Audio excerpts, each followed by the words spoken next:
আজ মহালয়া, পিতৃপক্ষের অবসান, দেবীপক্ষের শুরু। হিন্দু শাস্ত্র অনুযায়ী আজ পূর্বপুরুষদের উদ্দেশ্যে তর্পণ করার দিন।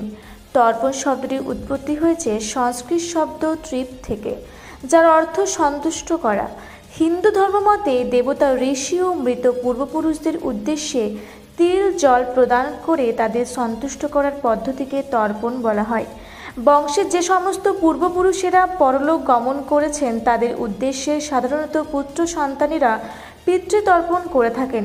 হিন্দু শাস্ত্র অনুযায়ী দেব তর্পণ, মনুষ্য তর্পণ, ঋষি তর্পণ, যম তর্পণ ইত্যাদি বিভিন্ন প্রকার তর্পণ থাকলেও পিতৃতর্পণের রীতি বেশি প্রচলিত। ভাদ্র মাসে কৃষ্ণ প্রতিবার তিথি থেকে শুরু করে পরবর্তী মহালয়া অমাবস্যা পর্যন্ত সময়কে পিতৃপক্ষ বলা হয়।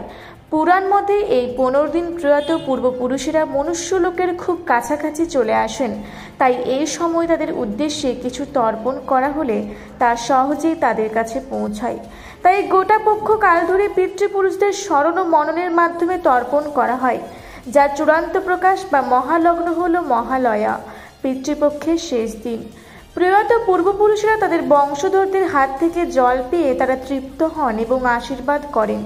এরপর সূর্য বৃশ্চিক রাশিতে প্রবেশ করলে তারা পুনরায় পিতৃলোকে ফিরে যান। মহালয়ের পুণ্যতিথিতে আজ কালনা থানার অন্তর্গত মালতীপুর গঙ্গার ঘাটে প্রতি বছরের মতো এবছরও সাধারণ মানুষ যাতে নির্বিঘ্নে তর্পণ করতে পারেন তার ব্যবস্থা করা হয়। আজ এখানে উপস্থিত ছিলেন পশ্চিমবঙ্গ সরকারের প্রাণী সম্পদ উন্নয়ন দপ্তরের মন্ত্রী স্বপন দেবনাথ, মেমারির বিধায়ক মধুসূদন ভট্টাচার্য, রাজ্য তৃণমূল ছাত্র পরিষদের সহসভাপতি ডক্টর রেজাউল ইসলাম মোল্লা, কালনা থানার আইসি সুজিত ভট্টাচার্য, কালনা 1 নম্বর পঞ্চায়েত সমিতির সভাপতি শ্রাবণী পাল, ধাত্রীগ্রাম পঞ্চায়েত প্রধান অশোক চৌধুরী সহ বিশিষ্ট ব্যক্তিগণ। নজরদারি রয়েছে গোটা এলাকা জুড়ে। আজ সকাল 8:30 নাগাদ মন্ত্রী স্বপন দেবনাথ এখানে উপস্থিত হন। এখানে এসে প্রথমে তিনি পুরো পরিস্থিতি দেখে নেন এবং শেষে জলে নেমে তার পরলোকগত পূর্বপুরুষদের উদ্দেশ্যে তর্পণ সেরে নেন। তর্পণ সেরে তিনি দুস্থ মানুষদের কিছু চাল পয়সা সাহায্য করেন। আজ এখানে এসে তিনি কি বললেন শুনে নেব। এই ধাত্রীগ্রামের যে ঘাট মালতীপুরে গঙ্গার ঘাটে তর্পণ করতে আসে।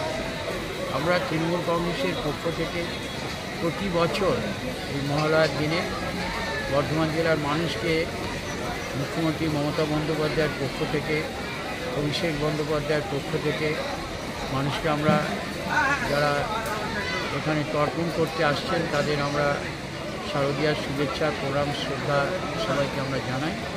সেই সঙ্গে আমরা মানুষকে সতর্ক করি, এবারে জলস্ফীতি হয়েছে, যাতে কোনো ধরনের দুর্ঘটনা না ঘটে মানুষকে সতর্ক আমরা করি এখান থেকে ক্যাম্প করি।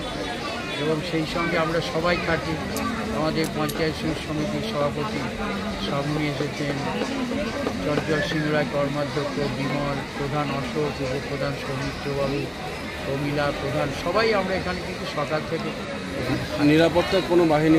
নিরাপত্তা বাহিনী, পুলিশ প্রশাসনেই তো আইসি দেখা করে গেলেন, তারাও টহল দিচ্ছেন। কালনা ঘাটেও তো তর্পণ হয়, দুর্ঘটনা যাতে না ঘটে। এখানে একটা ঘাট ছিল আমাদের ওই খানিকটা আগে পেয়ারিনগর ইটভাটার ওখানে, জিবিএম ভাটা বলে। এবছর আমরা ওটাকে বন্ধ রেখেছি, কারণ প্রতি বছর ওখানে জলস্রোত হওয়ার ফলে দুর্ঘটনা ঘটে। তার জন্য সতর্কতামূলক ব্যবস্থা ধাত্রীগ্রাম পঞ্চায়েত গ্রহণ করেছে। এখানে মূলত মানে কোথা কোথা থেকে লোকজন স্নান করতে আসে? এখানে ধরুন একেবারে বর্ধমান জেলার ওই প্রান্ত থেকে, একেবারে চিত্রাঞ্চল বলুন আসে, বরাকর থেকেও আসে, বর্ধমান থেকেও আসে, মেমারি থেকেও আসে, খণ্ডঘোষ রায়না থেকেও আসে। গঙ্গায় তর্পণ করব এই মানসিকতায় আমাদের রাঢ় বাংলার সব এই ধাত্রীগ্রামে আসে, কেউ কালনাঘাটে। এমনি অন্য বিধায়কও এসেছিলেন এখানে? এখানে আমাদের মধুসূদন ভট্টাচার্য মেমারির বিধায়ক, প্রাইমারি কাউন্সিলে প্রতি বছর তিনি আসেন, এবারও তিনি এসেছেন। সস্ত্রীকই আসে, অনেক লোকের সঙ্গে দেখা হয় মানুষের, বিভিন্ন জেলারই তো বিভিন্ন জায়গায় তো খানিকটা আগে আমাদের। সৈয়দ আবু জাফরের রিপোর্ট, রূপসী বাংলা মিডিয়া।